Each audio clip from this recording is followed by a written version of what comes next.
আসসালামু আলাইকুম, welcome to Jannat's cooking cave.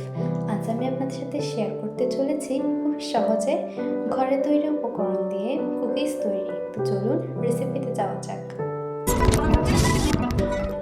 Cookies তৈরির জন্য আমাদের প্রথমে লাগবে রুম টেম্পারেচারে থাকা 3টি ডিম। ডিমের সাথে আমরা দিয়ে দিচ্ছি 5 চা চামচ চিনি। চিনিটি আপনাদের স্বাদ মতো বাড়িয়ে বা কমিয়ে দিতে পারেন। এরপর চিনিটিকে ডিমের সাথে খুব ভালোভাবে মিশিয়ে নিতে হবে। এটি আমি একটি হ্যান্ড উইস্কের সাহায্যে মিশিয়ে নিয়েছি। চিনিটি যদি ভালোভাবে না মিশাই তাহলে কিন্তু কুকিজটি ভালো মতো হবে না। 5-6 মিনিট করার পর চিনিটি খুব ভালোভাবে মিশে যাবে। এরপর আমি তাতে দিয়ে দিচ্ছি 1 টেবিল স্পুন বাটার। বাটারটিকে আমি ডিমের সাথে ভালোভাবে মিশিয়ে নিয়েছি।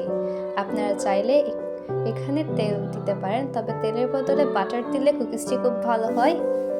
এরপর তাতে দিয়ে দিচ্ছি 1 কাপ ময়দা এবং 1/4 চা চামচ বেকিং পাউডার।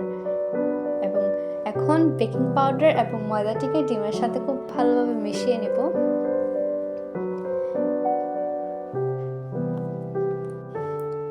আপনারা হয়তো দেখেই বুঝতে পারছেন ব্যাটারের ঘনত্বটা কেমন। ব্যাটারটি কিন্তু পাতলা করা যাবে না। এরপর আমি এটিকে 2টি ভাগে ভাগ করে নিচ্ছি। এক পাশে দিয়ে দিচ্ছি চকলেট ইমালশন। এখন চকলেট ইমালশনটিকে ব্যাটারের সাথে মিশিয়ে নিব। মেশানো হয়ে গেলে আমি এটিকে একটি মোল্ডে নিয়ে নিচ্ছি। তার আগে মোল্ডে আমি তেল ব্রাশ করে নিয়েছি। এরপর আমি ব্যাটার দুটিকে মোল্ডে আলাদাভাবে ঢেলে নিচ্ছি।